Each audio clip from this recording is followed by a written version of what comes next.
దూర విద్యా పితామహుని వర్ధంతి వేడుకలు దూర విద్యా పితామహులు ప్రొఫెసర్ స్వర్గీయ గడ్డం రామరెడ్డి 30వ వర్ధంతి వేడుకలను Ambedkar open university regional coordinator doctor Vangala Srinivas ఆధ్వర్యంలో నేడు కరీంనగర్ పట్టణంలోని శ్రీ రాజరాజేశ్వర డిగ్రీ కళాశాల ముందు ఉన్న వారి విగ్రహం వద్ద వేడుకలు నిర్వహించారు. వారి విగ్రహానికి పూలమాలలు వేసి నివాళులర్పించారు. గడ్డం రామరెడ్డి ఆశయాలను కొనసాగిద్దాం, రామరెడ్డి అమర్ రహే అంటూ వారి ఆశయాలు కొనసాగిద్దామంటూ నినాదాలు చేశారు. ఈ సందర్భంగా Ambedkar open university regional coordinator doctor Srinivas, RBVRR కార్యదర్శి బండ గోపాల్ రెడ్డిలు మాట్లాడుతూ రామరెడ్డి ఆశయాలను కొనసాగించే విధంగా ప్రతి ఒక్కరూ కృషి చేయాలన్నారు.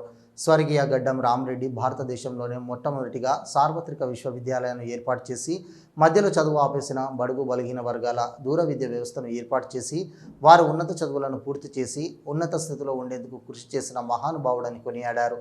వారు ఏర్పాటు చేసినటువంటి సార్వత్రిక విశ్వవిద్యాలయాల ద్వారా ఎంతోమంది ఉన్నత విద్యను అభ్యసించి ఉద్యోగాలను సాధించారని గుర్తు చేశారు.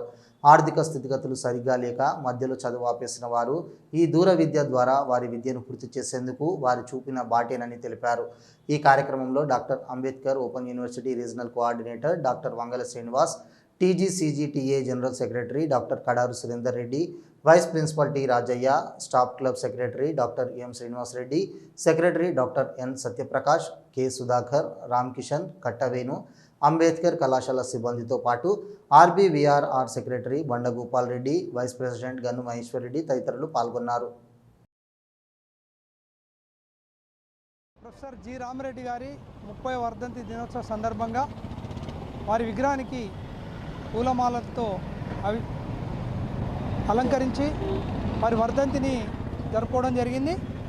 వీరు భారతదేశంలో సార్వత్రిక విశ్వవిద్యాలయాలకు నాంది పలికిన వ్యక్తి, బహుముఖ ప్రజ్ఞాశాలి, ప్రముఖ విద్యావేత్త. ఎంతోమందికి భారతదేశంలో ఎంతోమందికి విద్యకు దూరమైనటువంటి ప్రజలకు విద్యను దగ్గర చేయడానికి ఒక నూతన ఒరవడిని సృష్టిస్తూ భారతదేశంలోనే మొట్టమొదటిసారిగా వారు ఇక్కడ సార్వత్రిక విశ్వవిద్యాలయాన్ని స్థాపించడం జరిగింది. ఈ ఓపెన్ యూనివర్సిటీ ద్వారా వాళ్ళు అనేక పట్టాలు పొంది లక్షలాది మంది విద్యావంతులైనరు. వీరి యొక్క కృషి వల్లనే ఇది జరిగింది. కాబట్టి నిజంగా వీళ్ళందరూ ఎవరైతే విద్యా ప్రమాణం పెరగాలంటే కూడా, విద్యావేత్తలు కావాలంటే కూడా ఈ ఓపెన్ యూనివర్సిటీ ఎంతో సామాన్యునికి, కార్మిక, కర్షక, బీద, చేద అటువంటి వాళ్ళు రెగ్యులర్గా పోయినటువంటి పార్ట్ టైం ఉద్యోగం చేసేవాళ్ళు ఇది ఎంతో ఉపయోగపడుతుంది.